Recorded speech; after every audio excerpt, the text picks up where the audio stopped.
1,70,000 शिक्षकों की वैकेंसी इसी सप्ताह। परीक्षा अगस्त के अंत तक।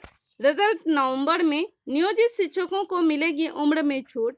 किस श्रेणी के कितने पद? तो चलिए जानते हैं। क्लास 1 to 5 में 79,943 और 6 to 8 में आपका है 1,745 और 9 to 10 में है आपका 32,916, 11 to 12 में 57,602।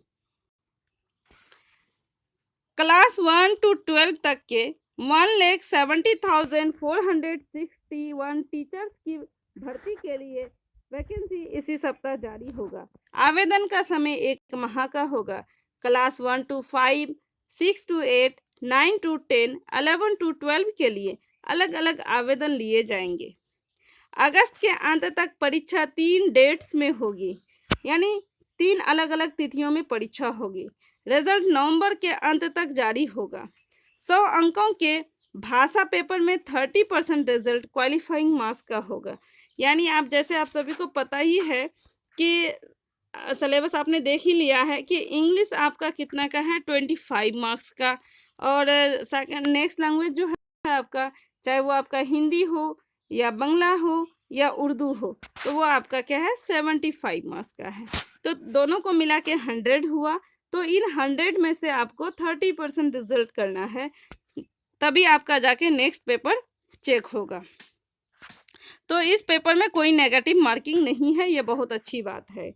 रिजल्ट जो है आपका नवंबर के अंत तक जारी होगा और 150 अंकों के जो एग्ज़ाम होंगे वो आपका क्या होगा, नेगेटिव मार्किंग का होगा। शिक्षकों की परीक्षा के पैटर्न और सिलेबस के बारे में ये जानकारी बीपीएससी यानी बिहार लोक सेवा आयोग के अध्यक्ष अतुल प्रसाद ने सोमवार को दी है। नियोजित शिक्षकों और सामान्य अभ्यर्थियों की परीक्षा एक साथ होगी। नियोजित शिक्षकों को अधिकतम उम्र में छूट मिलेगी। प्रश्न ना तो बहुत कठिन होंगे और ना ही बहुत आसान होंगे, ये मॉडरेट होंगे। नेक्स्ट हम लोग जानते हैं कि नेगेटिव मार्किंग क्या है। तो नेगेटिव मार्किंग का पैटर्न कैसा होगा, तो ये भी एक प्रश्न है कि एक प्रश्न में कितने ऑप्शन होंगे, ये अभी तय नहीं हुआ है। यदि आपको एक प्रश्न के लिए 5 ऑप्शन दिए जाते हैं तो आपके 4 प्रश्नों की आंसर जो गलत होगा तो उस पर आपका 1 मार्क्स कटेंगे, यानी आपका ये हो गया 0.25% नेगेटिव मार्किंग हुआ। अगर आपको एक क्वेश्चन के लिए 4 ही ऑप्शन देते हैं तो 3 क्वेश्चन के गलत होने पर आपको 1 मार्क्स कटेंगे, यानी 0.33% आपका नेगेटिव मार्किंग होगा। कई अभ्यर्थियों के एक ही अंक होंगे तो सिलेक्शन किसका, ये भी बहुत बड़ा मुद्दा है। तो इसको भी हम लोग अच्छे से समझ लेते हैं कि समान अंक में की स्थिति में पहले अधिक उम्र और फिर देवनागरी लिपि के नाम के अनुसार चयन में प्राथमिकता दी जाएगी। यानी अगर 2 इंसान हो, जैसे कि यहाँ दिया है कि एक अमित और एक प्रकाश, दोनों के अंक क्या है, समान है, तो चयन में से एक का ही होना है, तो अमित को प्राथमिकता होगी। लेकिन उम्र में अमित को प्राथमिकता होगी क्योंकि देवनागरी लिपि में अ जो है पहले आता है और प जो है बाद में आता है। लेकिन अगर प्रकाश की उम्र अधिक है तो फिर चयन किसका होगा, प्रकाश का ही होगा। इसी प्रकार यह परीक्षा का में चयन किया जाएगा। नेक्स्ट है आपका कि परीक्षा में पूछे जाने वाले प्रश्नों का स्तर कैसा होगा। क्लास 1 to 5 के लिए इंटर स्तर का क्वेश्चन पूछा जाएगा, जबकि 9 to 10 के लिए स्नातक और 11 to 12 के लिए स्नातक उत्तर के प्रश्न होंगे।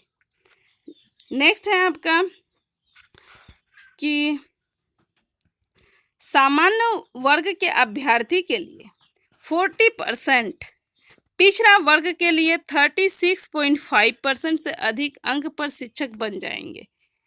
सामान्य वर्ग 40%, पिछड़ा वर्ग 36.5, अत्यंत पिछड़ा वर्ग 34, SC ST महिला व दिव्यांग अभ्यर्थियों के लिए 32% न्यूनतम अंक निर्धारित किए गए हैं।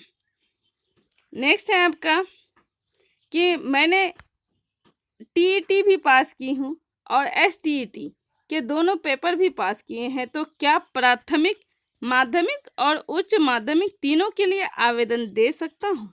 तो चलिए इसको भी हम लोग जान लेते हैं। तो हाँ, आप आवेदन क्या कर सकते हैं, दे सकते हैं। माध्यमिक में भी, उच्च माध्यमिक में भी, जिस विषय में आपने STET उत्तीर्ण किया है उस विषय के लिए आवेदन कर सकेंगे।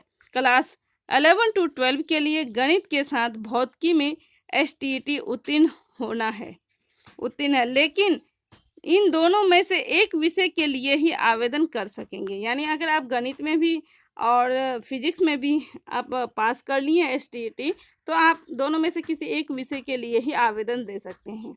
यदि क्लास 9 to 10 के लिए STET में भी दोनों उत्तीर्ण हैं, तो दोनों में के लिए अलग अलग विषयों में आवेदन कर सकते हैं। यानी एक गणित में और दूसरा भौतिकी में। कोई अभ्यर्थी गणित में STET के दोनों पेपर उत्तीर्ण हैं, तो दोनों के लिए गणित में आवेदन कर सकते हैं। तो इसी तरह से 7वें चरण से जुड़े सभी इन्फॉर्मेशन के लिए आप हमारे चैनल को सब्सक्राइब कर लें। मैं 7वें चरण से जुड़ी सारी इन्फॉर्मेशन को टाइम टू टाइम इस चैनल के माध्यम से आप तक पहुंचाती रहूंगी। Thank you for watching.